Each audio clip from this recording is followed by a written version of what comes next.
Hello, and welcome to ZoomZoomers. This is the 3rd of August. We're already in August.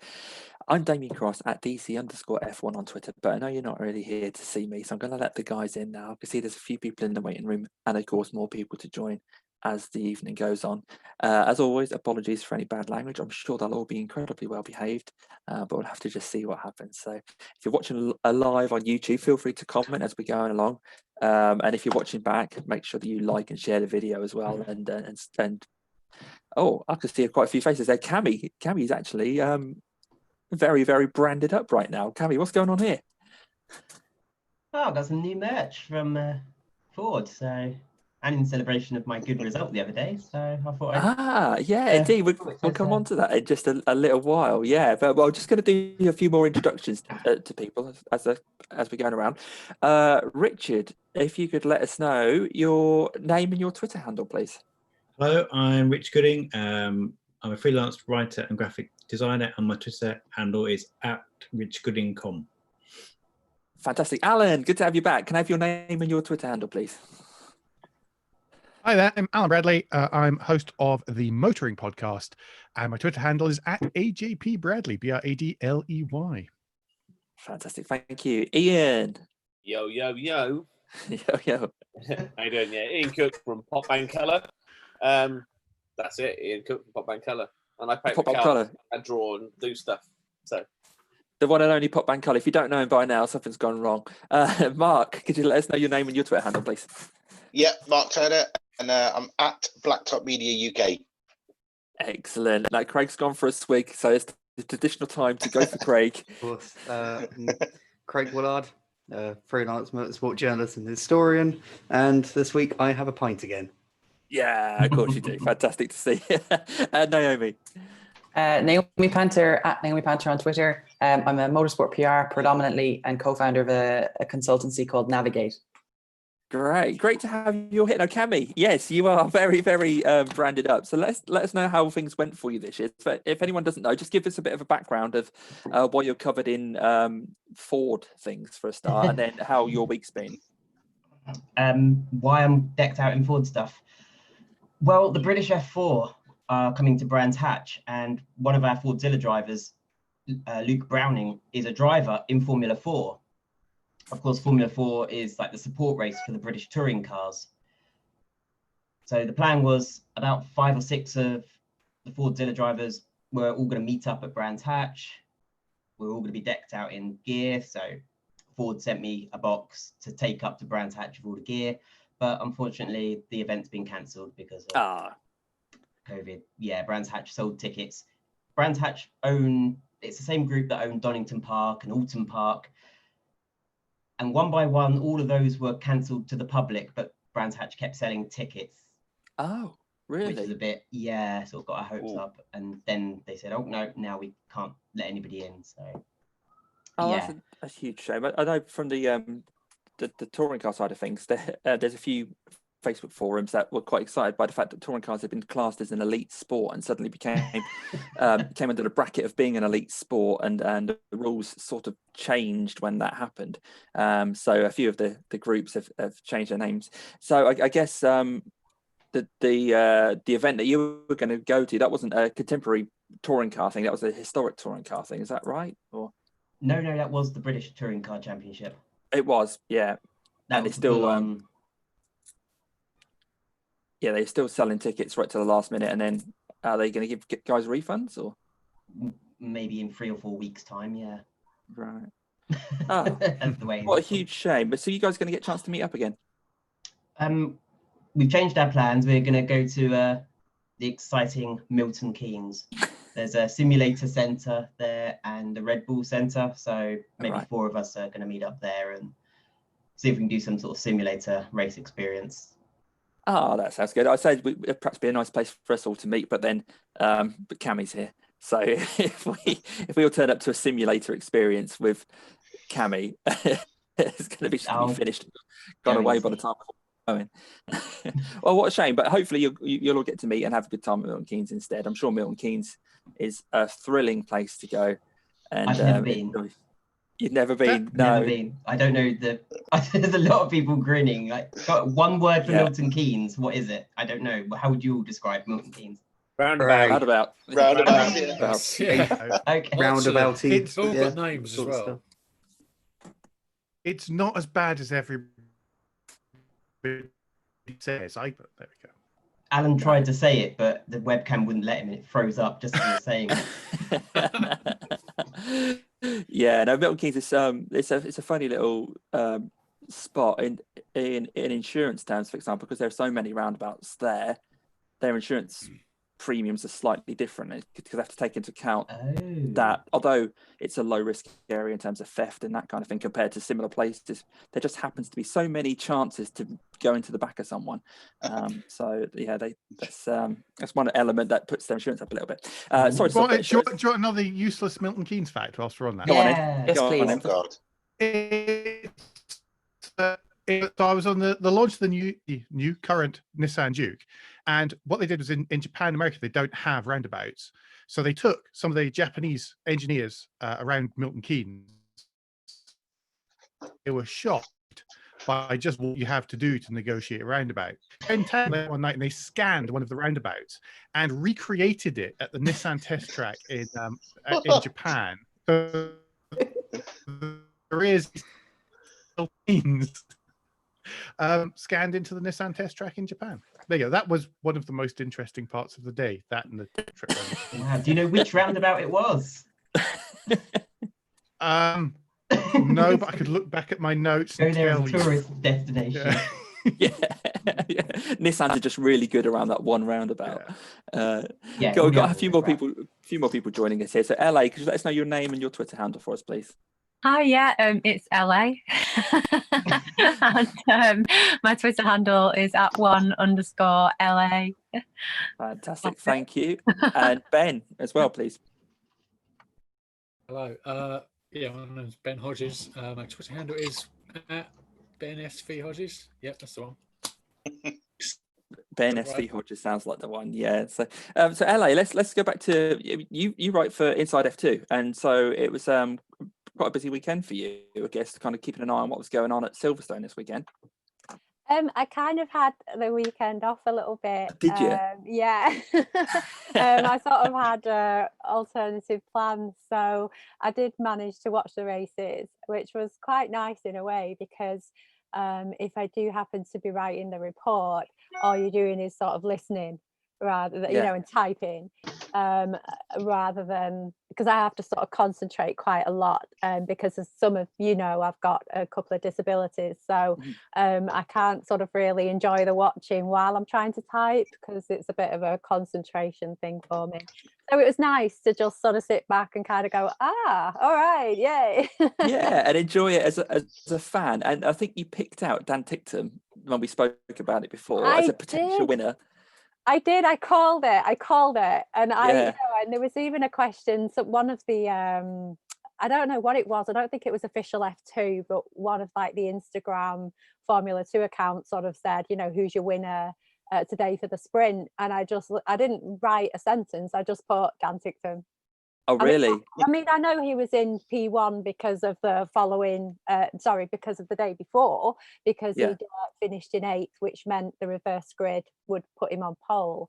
I mean, so it's not kind of rocket science in a way, but obviously just because you start in pole, there's a reverse grid for a reason, because you weren't as fast the day before. So it could have possibly been overtook at the start and been bogged down like a few of the drivers were anyway. So no, I just had this feeling, British Grand Prix, British driver, but this guy's come into F2 with a reputation that I don't really want to address or talk about, because I think all of us in life make some kind of mistake or have a mishap or two, and surely we all would like to be forgiven, and I'm sure we would all like a clean slate. And this guy's come into Formula 2 with a complete clean slate. He's a lovely young man, really is genuinely lovely, and he deserves as much as a chance as anybody. And he's not just lovely, he's a damn fine driver, and pardon the pun, because he drives for Dam's team. This is why This is why you Sorry. write for Inside F2, isn't these kind of puns? Yeah. Yeah, well, it's all in there, and so you'll have to just go on and read my articles, won't you? Yeah, we will. Yeah. Before we come back onto motorsport, Alan, you've been away for a couple of weeks. We've been missing you, and you've come back, and your face is different. It's got more colour in it. What's happening? Your haircut for a start. Oh, it's a new haircut and as well. had a haircut, yeah. I was in sunny France for 2 weeks. Wow. Yes. Wow. What's it like outside the bubble?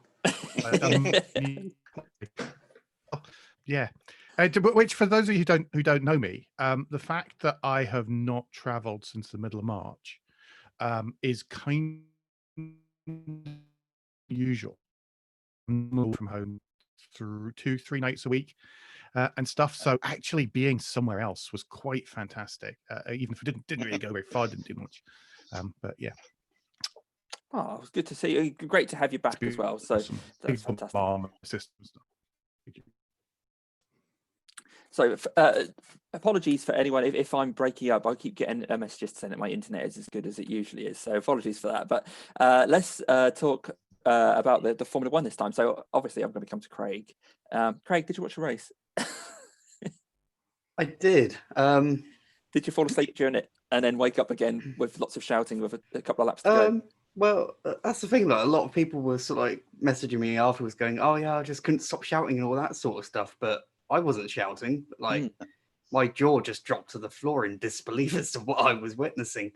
Yeah, that was crazy. It was pretty dull for the first, 49 of the 52 laps, and then all hell broke loose, or well, the tires broke loose, if you will. Yeah, it's crazy. Yeah, the teams were definitely pushing the limits with what Pirelli recommended with the tires, but they're not supposed to go pop like that at the end of the day. So I'm sure they'll do a bit of analysis and post-mortem and all that sort of stuff.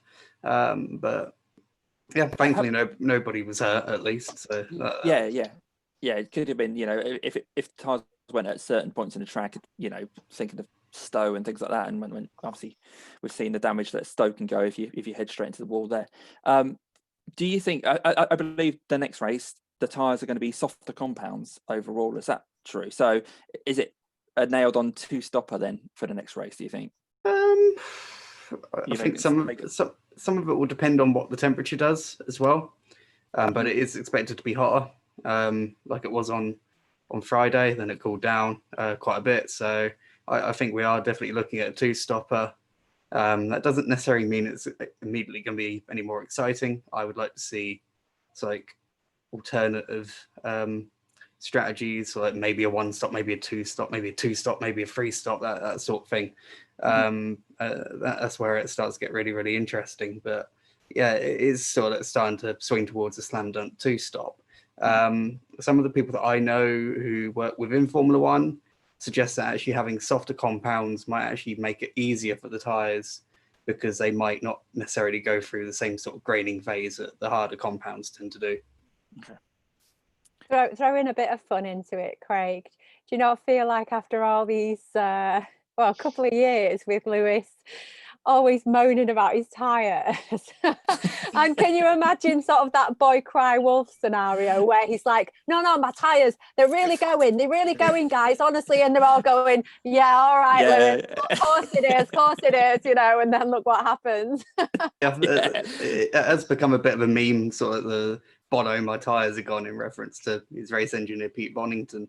But in that situation, his tyres were definitely gone. Well, at least one of them was. Yeah, 3 were fine. Yeah. Did you see that cartoon with the 3-wheeler? Like was it the Reliant Robin that's all decked out, and him going, "I still rise," or I've seen the one Pixar's Cars with Lightning McQueen with his tyres blown out and he's sort of scrabbling to get across the line. Yeah, exactly that. But it is worth watching like the onboard from that final lap, because the way that he just sort of like just knuckled down and got on with it, didn't panic really. Yeah. And just it was still bombing down the hangar straight at 230 kilometers an hour. So that was impressive in itself. Yeah. So, Yeah, for anyone who hasn't seen the race, it's worth skipping to a couple of laps to go, I think, and checking it out and seeing what happened there. Although we've obviously given quite a lot away there. But another race this weekend, which we'll all look forward to. Outside of motorsport, though, back to the road cars as well. Ian, you've got a new T-shirt. What's this new T-shirt? Oopsie, it's dropping that. There we are. Look at that. Yeah. Yay. That looks fantastic. So this is part of a new range, is it, Ian?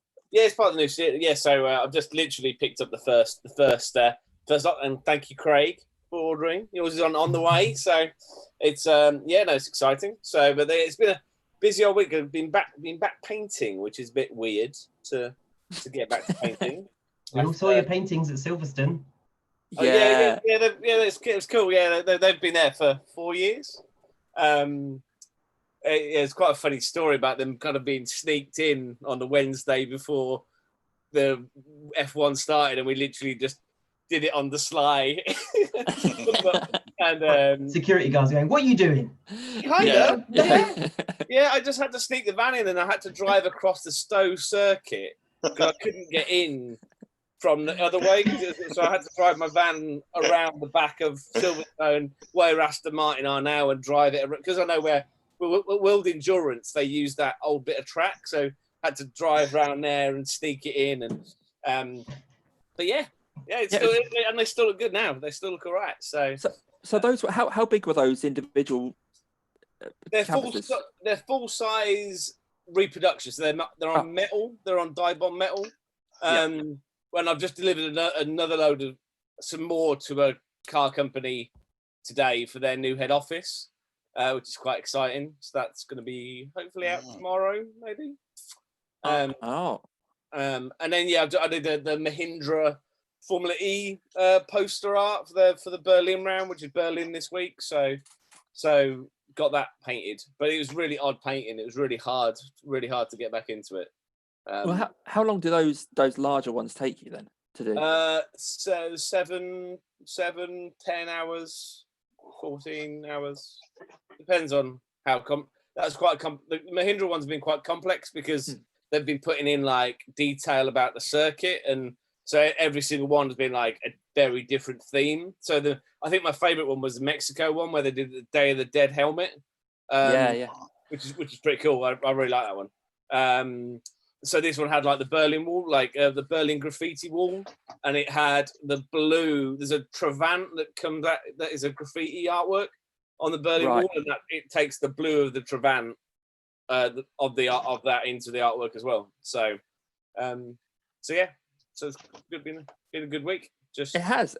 So about these the T-shirt that you're wearing, then. So this is part of a set. So it's based on your continuous car drawings, isn't it? Yep. And so is it? Excuse my naivety. Is it you pick which car you want and you can say which color T-shirt you want, or is there like a set? So at the moment there's 8 designs and five colors, 8 designs. There will be more colors soon. There'll be white, black, and grey added. And then we're just getting it. So there's 8 designs to start, and then there'll be another 8. Then there'll be another 8. So they're going to come out in batches of 8. So you can then choose the car available and the color you want it on. So I see. So you haven't got a massive stock of loads of, say, Lotus Cortinas on yellow and that kind of thing. You just, if someone wants one, you'll then create that. It's drop. Yeah, it says it's drop ship. So okay. I am gonna have some in my studio as well and have some events eventually. But at the moment it's all done to order. I just want to see what people are ordering to see and the Cortina on blue is pretty popular, and the Mini on purple is pretty popular. So brilliant, cool, yeah. Well, actually, while we're here, we're talking about designs, and you mentioned helmets. We have to talk about Lando Norris's helmet just quickly. If you've got red and green to hand, let's have a red green for I like Lando's new helmet. Lando Norris. For those who haven't seen it, it looks like most of us have seen it. Isn't it cool? Very cool. I think it's absolutely brilliant. Yeah. Mm-hmm. What a way to kind of go against the grain and actually stand out by having something so so amazing. So yeah, if anyone hasn't seen it, it's a helmet that's been designed by a 6-year-old, and it really has cool. got people talking. So it's really, really cool, and I think the team have bent over backwards to kind of thank Eva for it, and I think there was some live coverage of her, or a bit of something that the Channel 4 footage said. I watched a different channel, so I'm not sure what happened. I don't know if anyone saw that, but I think she was actually on TV talking about it as well at one point. She was, but it was quite funny because it's like she either went really quiet because she's shy, or it was just so what she just did. She didn't even know what she did. She was like, "Who's this? Who's this guy?" I don't know which one. And everyone's embraced it, including Formula One themselves. In the practice sessions, the timing screen showed Lando Norris as well, didn't they? Which is a fantastic touch. So yeah, good to see all this kind of stuff happen. It's like Formula One is starting to get a bit more of a meme kind of sense of humor, and especially the F1 teams themselves. On Twitter, you see it a lot, where they could, kind of have this more social media ready. Just more human, I think. Definitely the younger drivers that have come in who, like Charles Leclerc, Lando Norris, who do Twitch and sim racing during lockdown. They're really quite relatable to young people. They realise, Lando definitely realises how lucky he is. Like, obviously he's skilled to get there, but he's not lost that sense of childhood wonder of, I can't believe I'm a race driver. And it's quite endearing to see it, because like every time he goes in, he's just really excited. And McLaren have become this fan favourite team, I think, now. Yeah, they've done an incredible job. The feeling out of McLaren at the moment is amazing. And they've always been really good to their dedicated fans, and they've always done special things. But they've I think they've been brave enough to go back to the drawing board a bit and ditch the old rocket red Ron Dennis precision image and go for, we're just going to be fun. We've got young drivers who are fun. Let's not suppress them. I think they're one of the only teams that have really converted the whole Twitch thing into their team brand. I think if you look at Leclerc, he's great, but what do Ferrari do with that? Or even Williams to a certain extent. It's really, really great to see, I think. McLaren is doing an amazing job. I mean, when you go there and it's such an amazing place and it's so itemized and, it's so, there's still very much like that kind of siloed, bureaucratic, amazing place. But the team just seems very free and kind of relaxed. And I don't know, I think they do an amazing job. It might be a bit of, because when like Zach Brown, I saw Zach Brown speak at Autosport, and it's just this really just a chilled attitude of, hey, I'm just one of your buddies, and he's just one of the guys. He didn't have this sort of regimented that Ron Dennis had, and it's a very laid back, almost like brought an IndyCar attitude to it, I suppose. Yeah, where I think he's very keen for fans to get up close. And it's so nice that at that level you give comms people and everyone, but a lot of people in the team, a level of autonomy that gives them the freedom to go and react like that and everything. Like, I mean, Damien, in your industry, it's incredibly it's lovely to get that level of autonomy because you can be really creative. There's only, being precise to a brand and everything and telling a brand story is fine. But actually, if you're trying to do what Formula One is trying to do, you need that level of freedom. So I think it's great that they've got that now. Yeah, there was a time and place for the Ron Dennis approach, and it worked well for McLaren 30 years ago. But then when it became this world of social media and you needed to bring the fans on board a lot more, that was going to get a bit tricky. So yeah, they've done really well to turn this ship around. It's still the legacy of Ron Dennis, and the headquarters is absolutely incredible. But kudos to McLaren. I will say they did the virtual grandstand in their garage, and I got my animation in there. Yeah. But when they showed it off, my animation was hidden behind a laptop. Oh. So it was like, Monsters Inc. when Mike Wazowski's on a magazine cover, but he's hidden by a barcode. So I sort of put a picture up on Twitter and was like, you can kind of work out that's my animation. It's behind the laptop. Typical. Yeah, because I was looking. Definitely, I couldn't. Yeah. I saw loads of Ian Cook stuff everywhere. Where's Cammie's bit? I agree with the McLaren, with what with what you're saying about them becoming more of a people team. They were looking for sort of somebody, social media, a couple of people last year, and I did apply, but I wasn't successful. But I'm not kind of sure. Well, when I did apply, I probably wasn't really that capable anyway, so it was probably a good thing that I didn't get the job. But I'd love to be involved in all this banter at the minute that is going on, because when Racing Point sort of put a tweet out saying that they needed, a driver, and all the sort of racing drivers were saying, I'm free, and Djokovic, who drives for MP Motorsport in F2, sort of said something along those lines, yeah, I'm free or I'm available. And his the Twitter account MP said, no, you are not. It's like Naomi said, if you haven't got that ability to just react instantly, then it just loses everything. You have to keep that momentum up. If you do it a minute after it was due, if you go through approval, it just doesn't work. So it's really good that these big teams who are very, very aware of their reputation have got enough faith in their social media teams to it worked with the Hulkenberg situation. I mean, if you think about it from a PR point of view, if you had a team where your driver was the first driver in the paddock to get COVID, and with the day before the race wasn't going to race, and you were trying to get a driver in within 24 hours, that could have been an absolute PR catastrophe. And it turned into one of the most entertaining things all weekend, because it was like, is the Hulk doing it? Is he not? Is he, like, even we were talking on our chat group, what's the story? Is he going to be there? Yeah. And it was great. And like Force India were really playing with it and really kind of almost looking for a driver and doing the whole thing. It was great. It was really good. But I'm heartbroken for him that he didn't actually get to drive in the end. Oh, I know. But they still rescued that. They still came out with some pretty prompt tweets that was still another fantastic, sort of recovery, if you like, a PR recovery. So whoever's behind their social media accounts is doing a great job too. Yeah, and it's good that they can actually have a bit of chat between themselves as well. So, I think Williams and Mercedes at one point had a game of Connect 4 a few races ago while they were waiting for something to happen. Yeah, it was great. It just kept going on and on and on. Yeah, I think Mercedes won that as well, didn't they? But anyway, sorry to keep talking about Formula 1. There's another race this weekend, and we'll probably chat about that next week as well.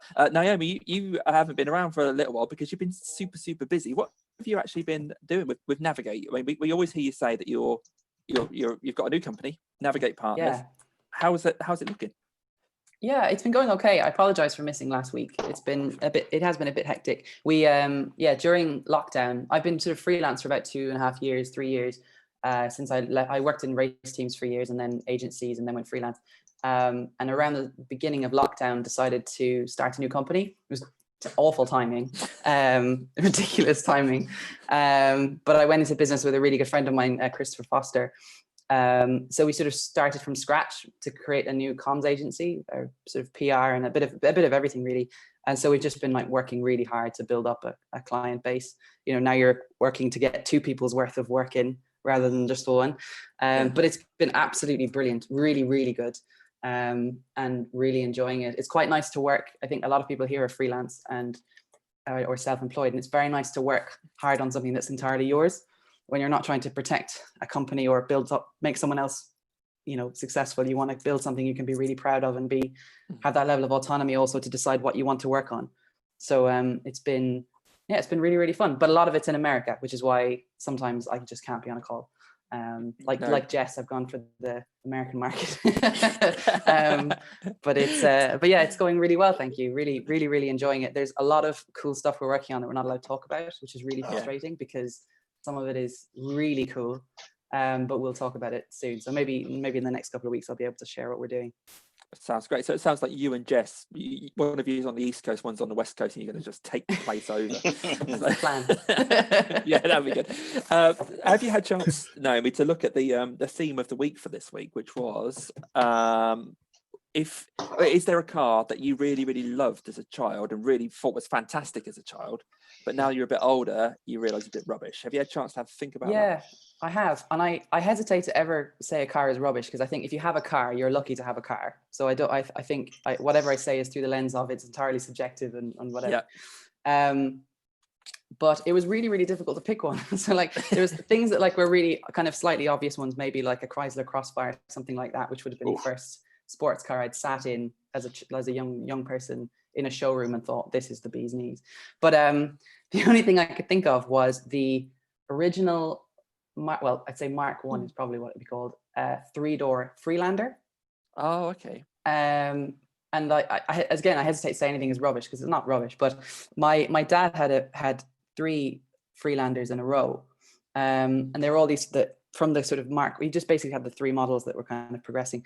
And he always had the 5-door option, and I had the brochure like most of us have done, and just completely absorbed the brochure. You know, when you're younger and you just want every single added extra, you want lamps and skis on the roof and everything. And there was one version that was I don't know if anyone remembers the 3-door version of the Freelander, but it had this sort of triangular window to the back.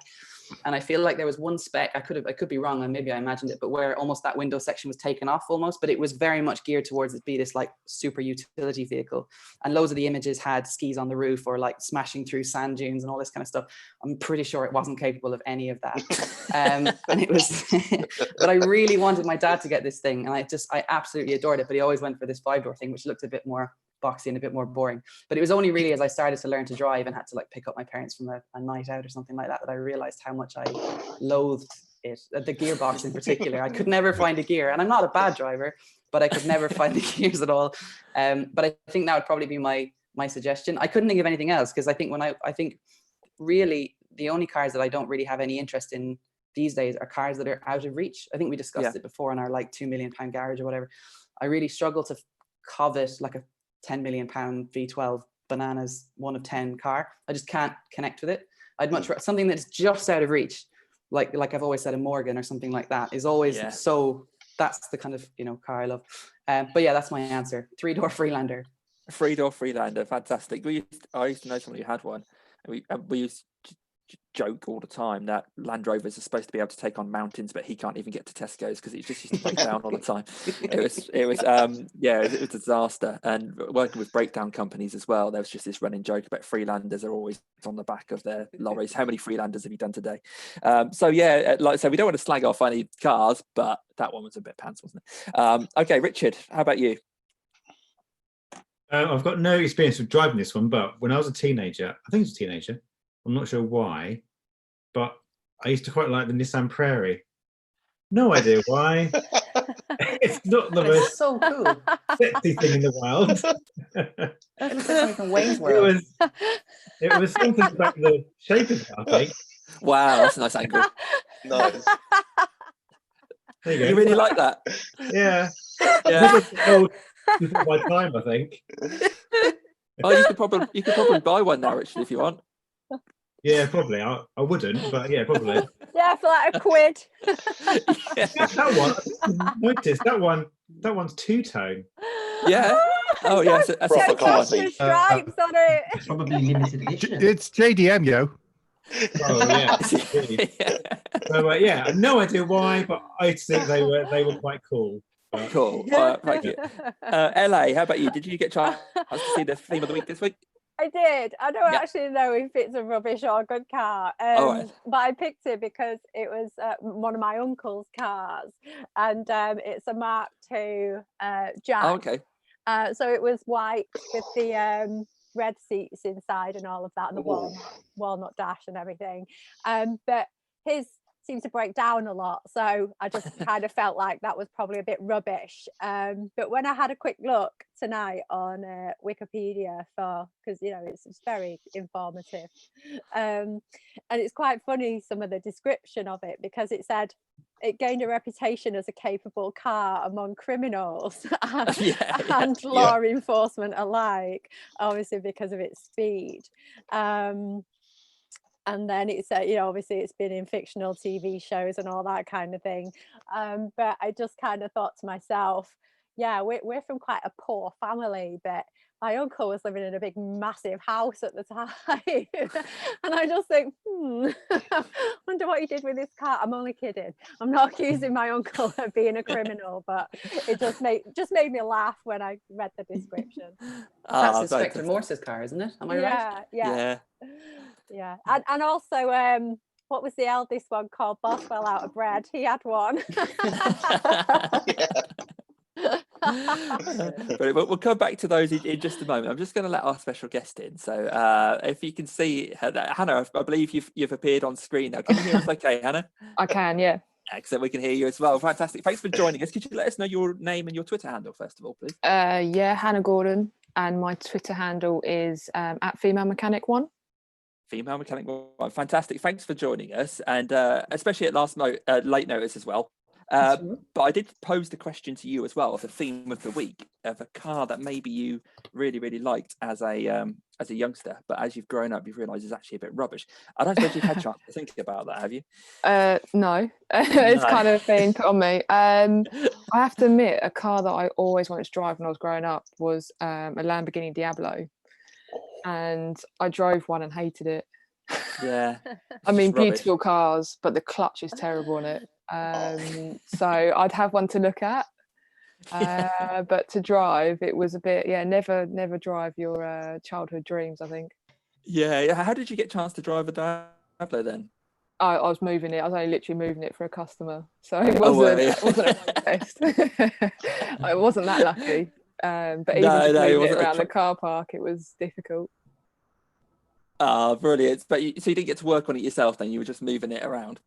Yeah, no, I didn't know. Yeah. So talk us about this female petrol head 1. So female mechanic 1. So let us know a bit more about what you do day to day. So I've been a mechanic for about 15 years. Self-taught kind of thing. Grew up around cars and was lucky enough to be around like a local village garage. So I learned my trade basically working on all kinds of agricultural vehicles, 4x4s, cars, things like that.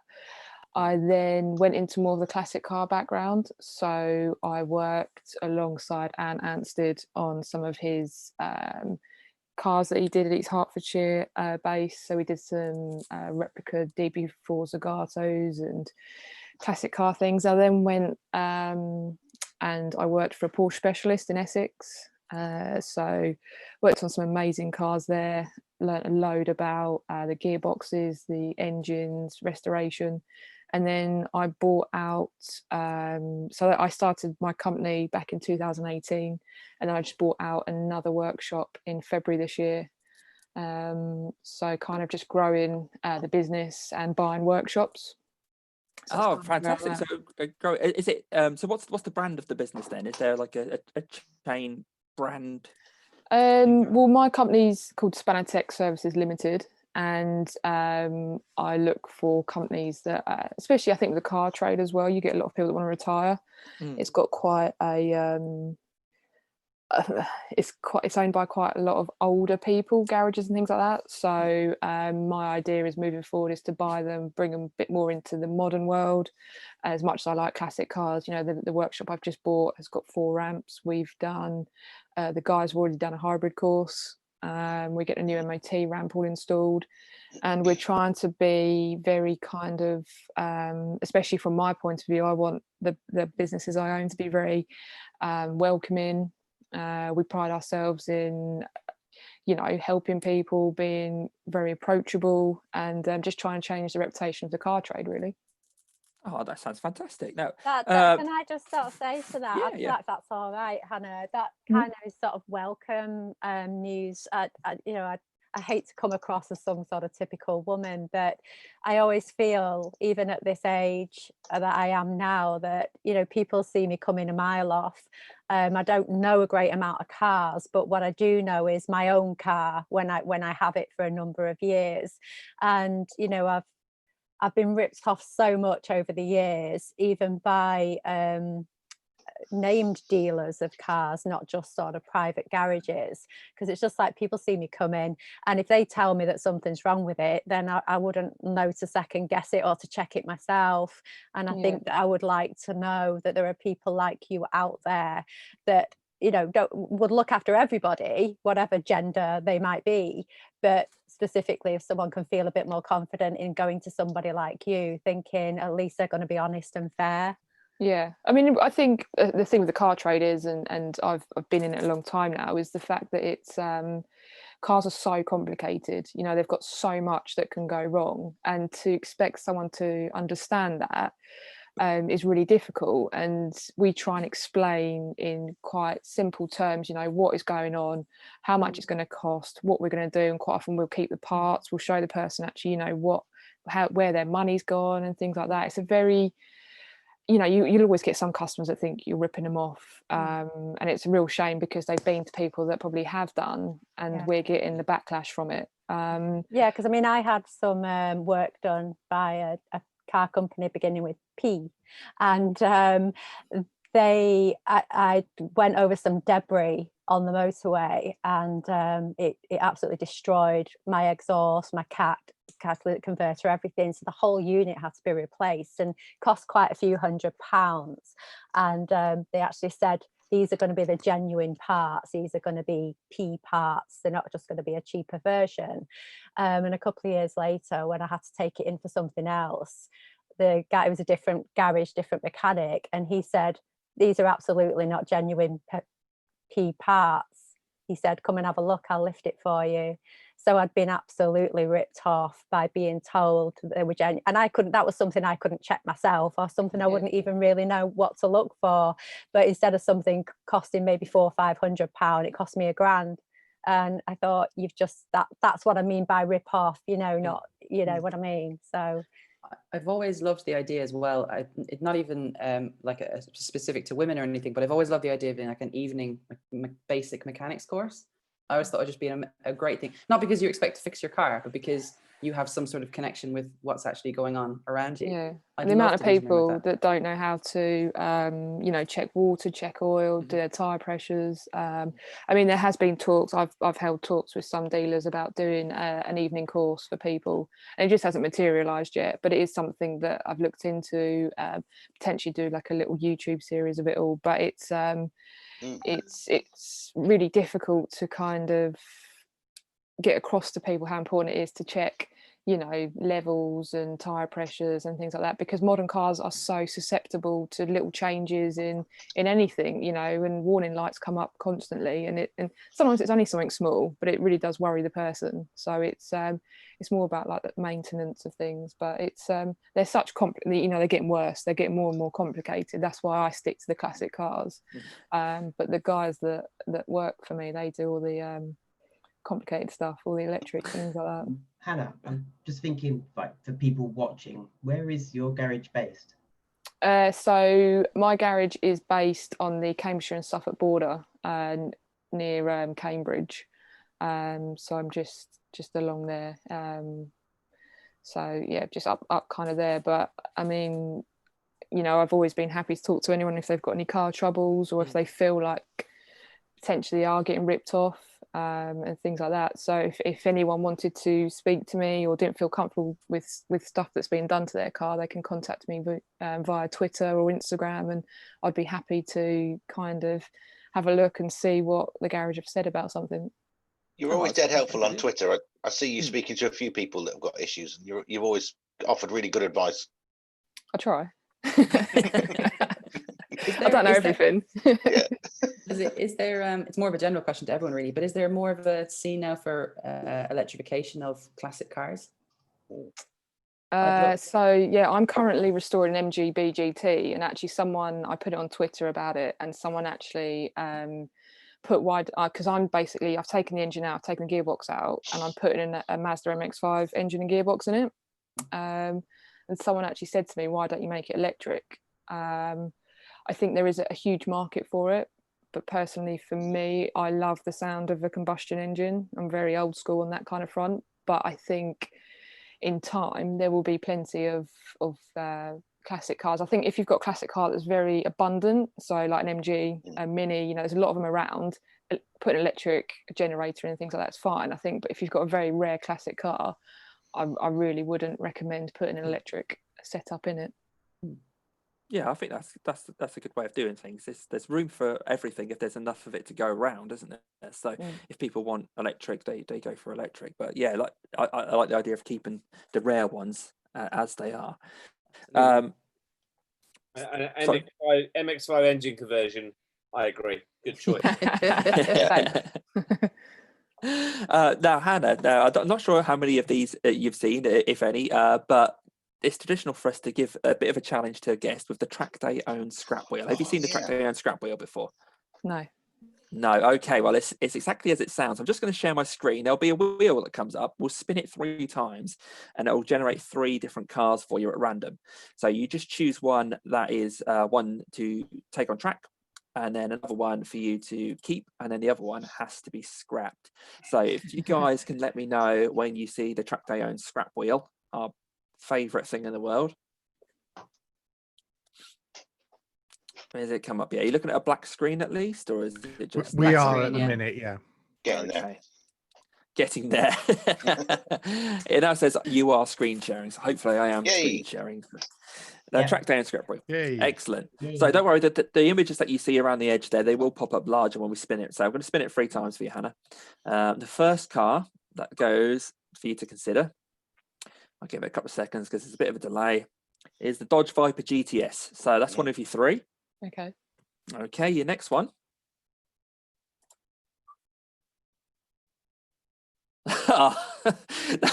Now, some people would say that this is a fix because so often this happens when we have a guest on. So your next car is a Lamborghini Diablo. So you got your Dodge Viper GTS, you've got your Lamborghini Diablo, and number 3 is the Volkswagen Corrado VR6. I believe that might be, but I'm happy to be corrected by someone like Rich Goodin if that's not the case. So a Dodge Viper GTS, a Lamborghini Diablo, and a Volkswagen Corrado. So Track Day, Own, or scrap. Where are you going? Wow. I'd probably scrap the Dodge.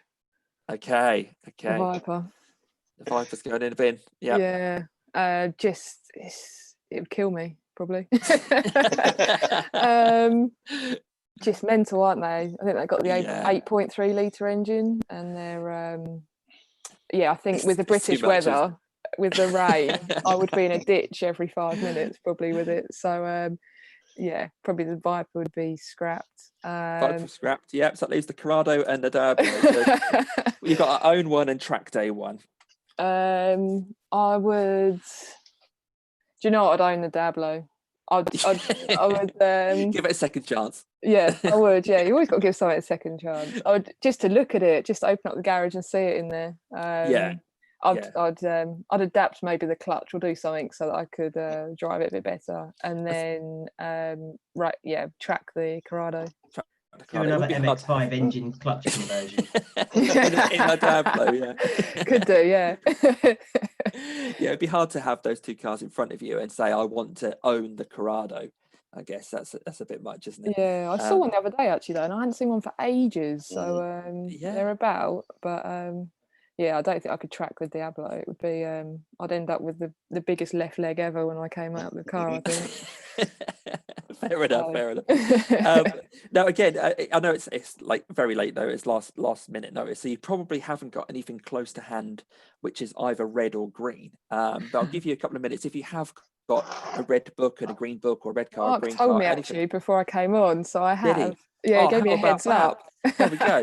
Fantastic. So if everyone else has got the red greens, I don't know, you had some earlier to hand. I'll just chuck a few questions at you. So Hannah, if you agree, it's green. If you want to say yes, and of course red if you want to say no. So here we go. I changed to winter tires in winter. Alan's very Definitely yes, absolutely yes. I never have done before. Did this year. What an absolute disaster! Wasted my money. Did you keep your normal tires? I do it every year. Because I'm that much of a nerd. Yep. So I kind of don't feel like we need to in this country. I mean, I did when I lived in Canada, but I'm not. I had a Polish work friend who thought we were all strange for not changing our tires in winter. Yeah. Really? Yeah. My car actually still has its Same. was on moved for 4 months. So I think Alan might still be a bit laggy. I'm not sure if that's just me. No, I couldn't understand it. But I'm sure it's great. So Alan, were you saying that your car still has a set of each just ready to go that you just swap over? You don't buy new ones every year? No. I have I feel I should be doing hand signals. I have two sets of wheels. One which are the originals, like the proper ones for the car, and the other which are much cheaper alloys with the tires on. Good plan. Okay, next question, guys. Maserati is better than Lancia. No. Come on.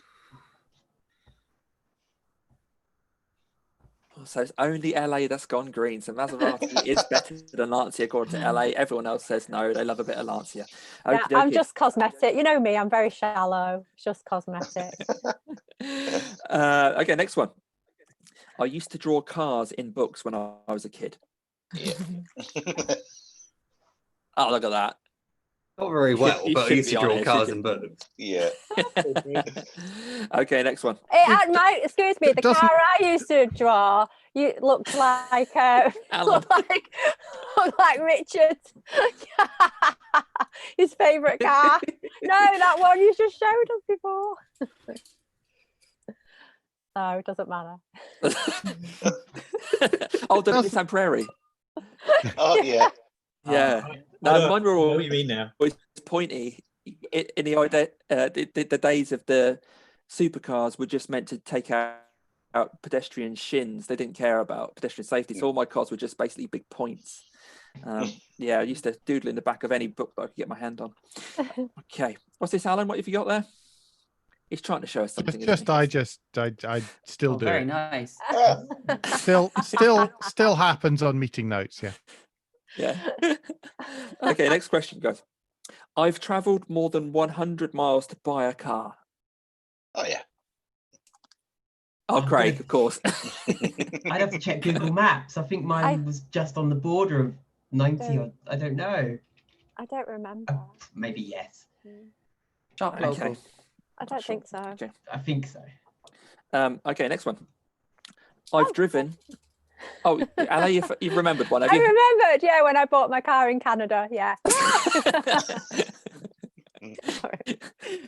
The next one. I've driven. This is going to be a green for you then, LA. I've driven outside of Europe. Yeah. Naomi. Oh, no. I'm guessing my virtual races don't count. No.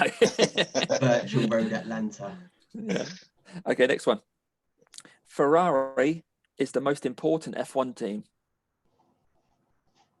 Oh, that's there are many. That's a killer answers one, to isn't that. it? That's really I'm bad. reluctantly going to do red. that. It's Ferrari red, but no. Very reluctantly going to do that. Yeah, I think you're it's right, hard Craig, but I just can't on principle. But I I think can't. you're right. I'm the It's same. hard to say who else it would be if not Ferrari. That's the tricky It's thing. the car you draw as a kid, isn't it? It's the you draw a red car. That's you it. draw the red one. Okay. Next one. Grey cars are dull. Oh, come on. Best color. I've had this, haven't Not a I, mix. on my grey thing. Not always. They can be all right. And I like a Mercedes if it's considered grey, but I think that's the only car it's acceptable on for me. They've got I'd say they've got 49 and a half shades of grey. I'm not going to go the full whack. It's important to make a distinction between silver and grey. Grey's brilliant. Yeah. Silver. Yeah, I forget about silver. Just there's too many of them. Well, there was. Okay, next one. I listen to music when driving. A long way, yeah. Okay, mostly green. And podcast these days because I'm old. Okay. Same here. A lot of audiobooks. Podcast. Alan's Yes. Alan's podcast. Yeah. Is it out again tomorrow, Alan? No. No.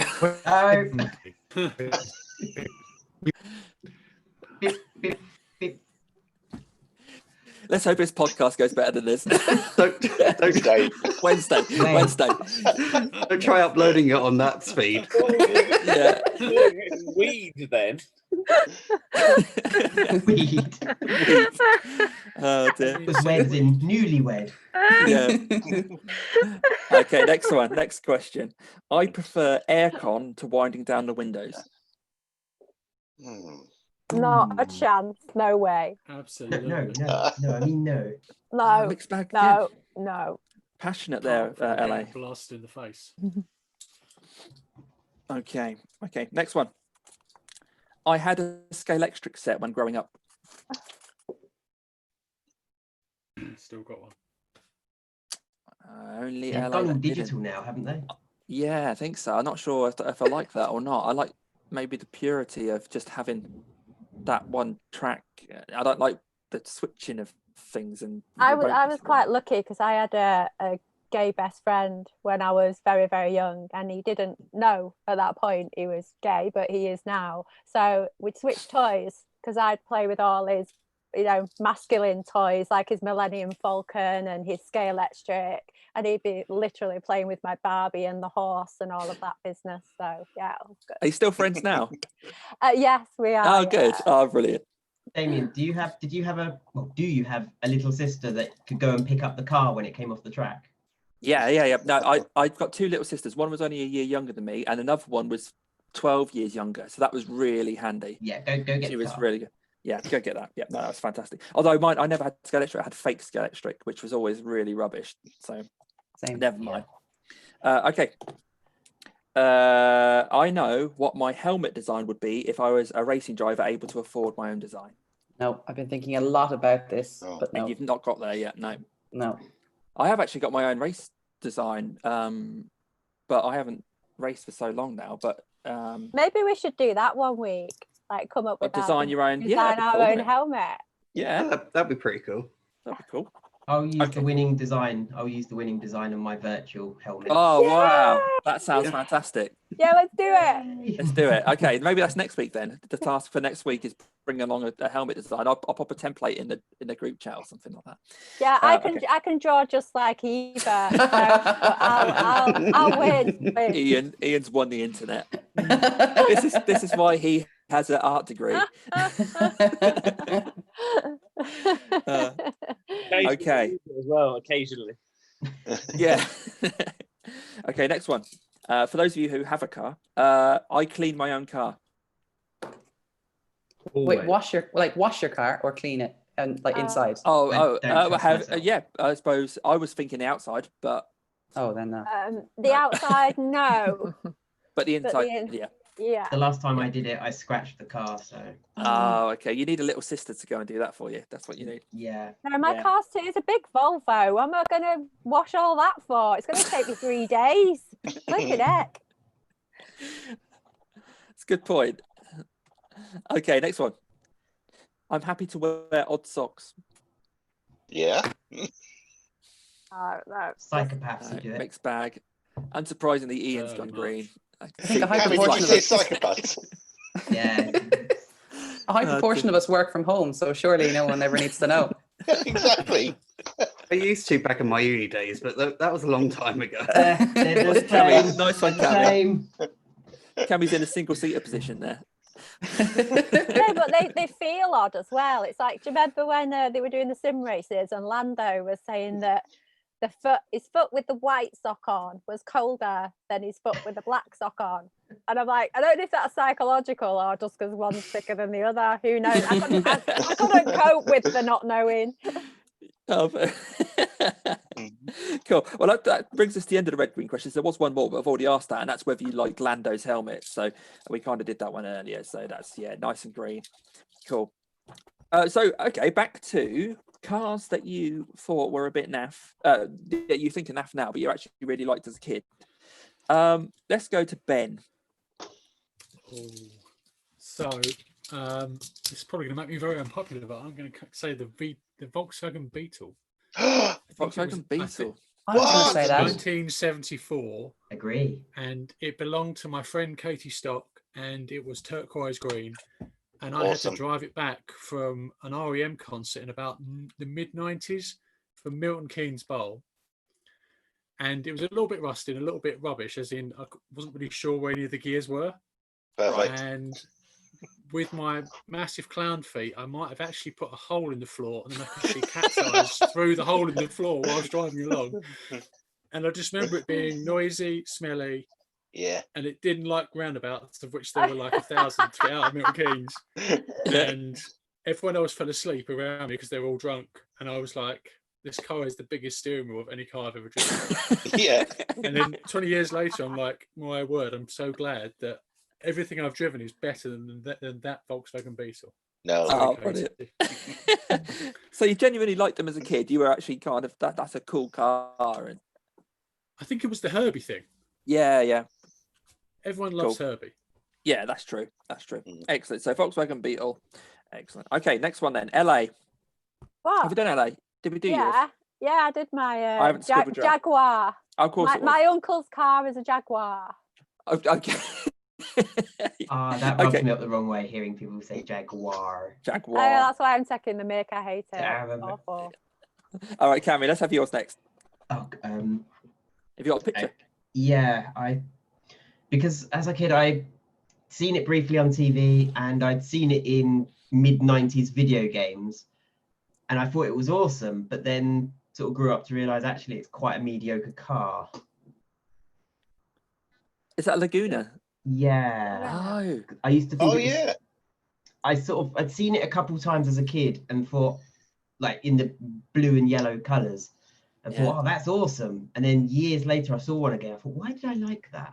It's really quite dreary, and I don't think Renault's that reliable. So yeah, they're due to go extinct fairly soon. We did a bit of research recently for a client where we looked at how many left and extrapolated the data to see, in theory, where they would then go extinct. Of course, people do keep a couple of examples of everything, and Renault Lagunas have only got about 3 or 4 years left before, in theory, they're down to 0 on the road. And it sounds surprising, but sorry. Were you planning a celebration for it, or? Yeah, might as well. Yeah. The last Laguna's dead. Well, we'll just keep it. We'll just find out the date that these are all going to die, and just keep one of each. We'll just have a little stockpile, just like some sort of Jurassic Park thing where we just won't let them die. We'll keep one of each thing going.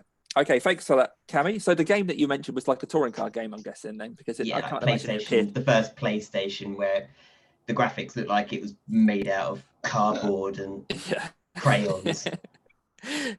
Cool. Okay, next one then. Let's go for Alan. If we can try, Alan. Speak slowly and clearly in the hope that this works. Mine is the Vector Fox. Sorry, no bad language. Vector. Yeah, that's the only word that came through. Clear. Yeah, Vector. We got Vector. Cool though. That looks amazing. So why do you think it's rubbish if you're able to do it in 5 words or fewer? Because they never made any, really. Right. Excellent. Okay, let's go to Mark next. Mark, have you got a car for this one, or are you going to? No, predictably, I've gone for 2 wheels again. And it's kind of more of it's more general. So for me, when you were 16 at school, you wanted a 50cc motorbike, and everyone wanted one. A 125 when you're 17, if you had one, you were the absolute bollocks. But I couldn't afford that. So later on in life, in fact, last year, Suzuki offered me the chance to test GSS 125. So I thought, I'll relive my youth. It'll be awesome. Forgetting that I'm actually an overweight mid-40s idiot and I look like an absolute moron on the thing. Yeah, it wasn't so cool after all, I'll be honest. No. So again, meeting your heroes, it's not good, is it? So no. So that's not a dig necessarily that one particular bike. It's just 125cc bikes in general. Yeah. Okay, fair enough. Craig, how about you? Have you got some that you lusted after as a kid that you're now a bit embarrassed about, or you just think a bit naff? So I wouldn't say embarrassed really, but I just think about it now and I think it doesn't really do much for me. And it might sound like a bit of a controversial choice, but I'm going to go for the Bugatti Veyron. Okay. Yeah. Because when you're like 13, as I was back then, and you have all those big numbers dangled in your face, you go, ooh, I want. And then now I just look at it and go, oh. Yeah. They're quite soulless, really. Aren't they? Although they've got this fairly different styling. It's not really dramatic. I was at Goodwood once when they first launched it, and I was on the start line as it was going up the hill, and it just went, and it was over there. It was just like in the distance, but nothing really happened apart from it's over there now. And it was quite a shame, although it's incredibly impressive that it did that. It wasn't exciting at all. Yeah. So I kind of get what you're coming from. I'm sure a lot of people will defend the Veyron, and I bet if someone said, "Here, have a go," I'd be very, very excited about that. But I completely get what you mean. Yeah, they just didn't have that same drama. Now the big numbers are kind of all been beaten by themselves and a few others. So, Ian, I think I've still got you left. How about you? Well, talking of big numbers, there's nothing better than the Volvo 440 GL. Oh, wow. Now this is my very first car. This is the car I learned to drive in. Well, not this one, because mine broke eventually. We had to go get it scrapped. But it's what I learned to drive in, because I learned to drive quite late, like 23 years old. So this is what my granddad bought me as the car to learn to drive in. £300, 2 litre, but it was very. What the funny thing about it on the next photo is you can see this. It had a spoiler on the back for extra downforce. But what happened is that on our boots is that when you close the boot, it popped out the rear light. So I've got fond memories of the terrible Volvo 440. Mainly because that's the first car I really properly drove. But there we are. Whether that answers the question or not, that's what I came up with. Volvo 440. Does a spoiler really work on a front-wheel drive car? No. No. It was awful. It was a terrible car. I think somebody went into the back of it and wrote off their own car. And there was nothing, no damage to our car. It wrote off their car. So I'm thinking with the spoiler, all you do is lift the driving wheels more off the ground and you'll get less grip.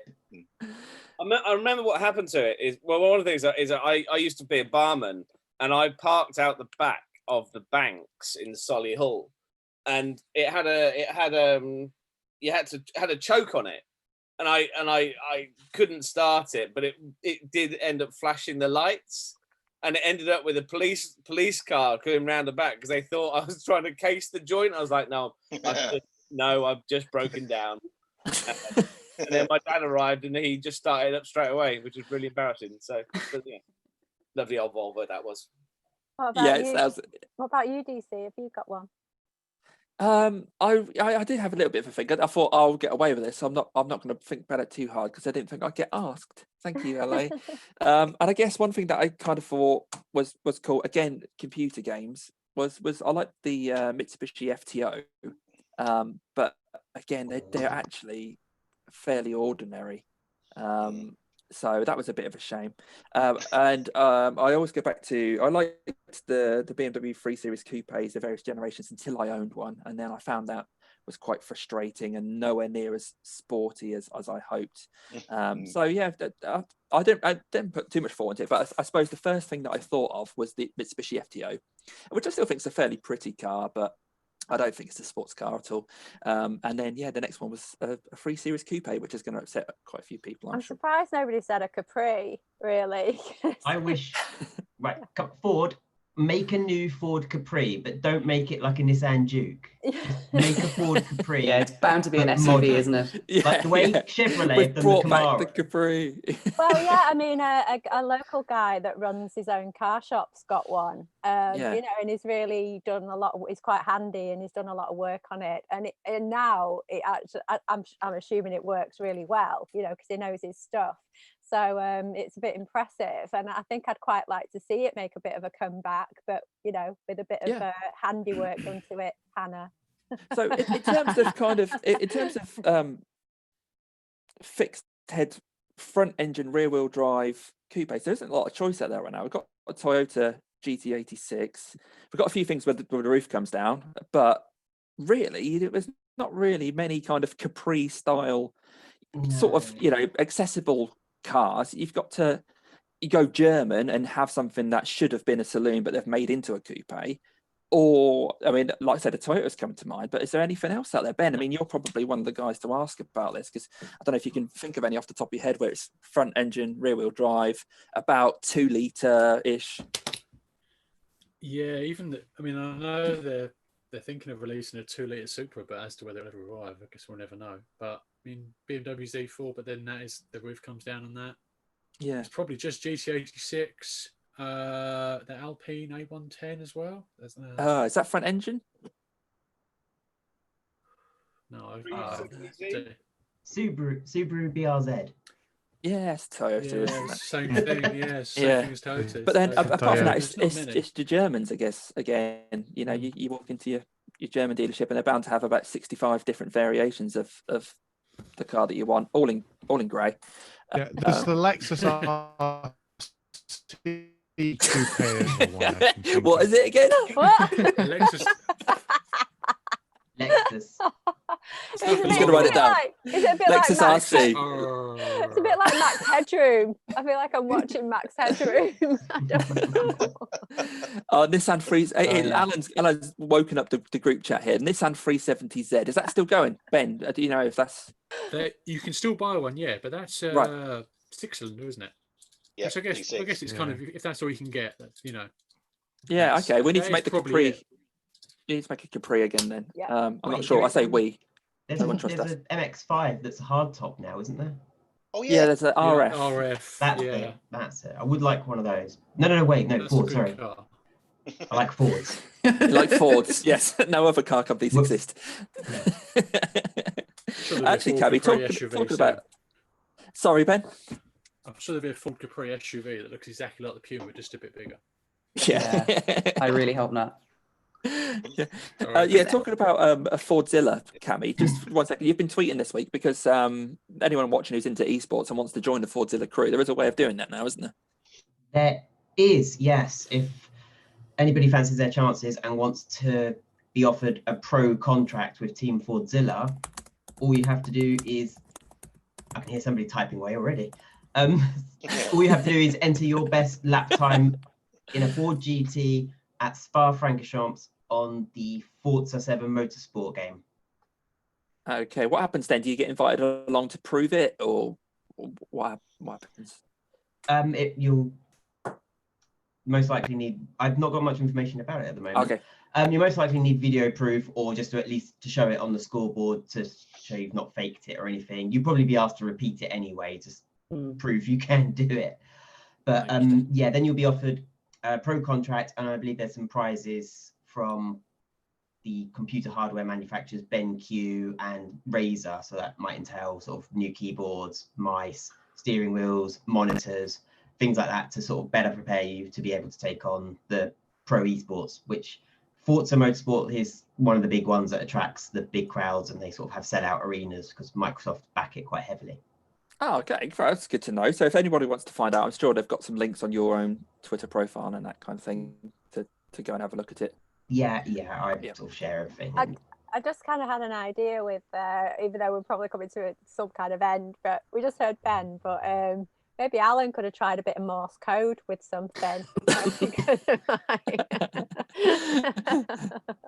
Yeah, we've got to have some sort of extra system where if it's a bit laggy. I'm not sure, Alan, you're normally perfect on here, so I don't know what's happened. It's gone on holiday. Cool. Well, before we hand over,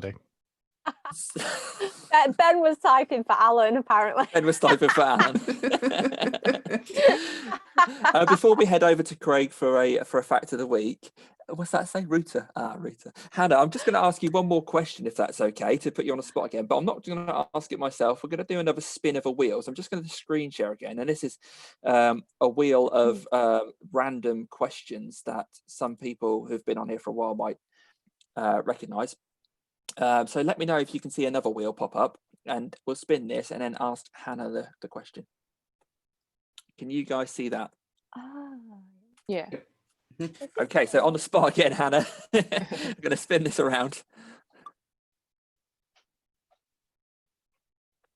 And your question is, I don't know how into motorsport you are, but in your opinion, what's the greatest racetrack in the world? Probably Spa. I haven't been to it, haven't raced on it. I've done a little bit of track day stuff. I've just bought a 911, Porsche 911 996, which is currently broken, but I'm hoping to track that, to be honest. Yeah, probably Spa. I would like to go over there, would like to drive it, but I think it's just that first corner. It's just an incredible setting. It's incredible kind of just, that's one of the tracks I'm kind of hoping to get to, but whether or not I ever will. But hopefully you will. and not in a Corrado or what you had left over from the last time. The I didn't have a Porsche, great choice of 3 cars, did I? No, you was onto a loser there. I'm actually quite happy the Diablo come up because I just thought it's such a fix. Well, thanks for that, Hannah. Thanks for joining us this That's week. right. We're gonna end as we often do with a fact of the week from Craig. So, Craig, I'm going to hand over to you before we wrap the whole thing up. Yep. Maybe Alan should enter the Fordzilla thing, and maybe Ford can send over a new router or something like that. Just to get things.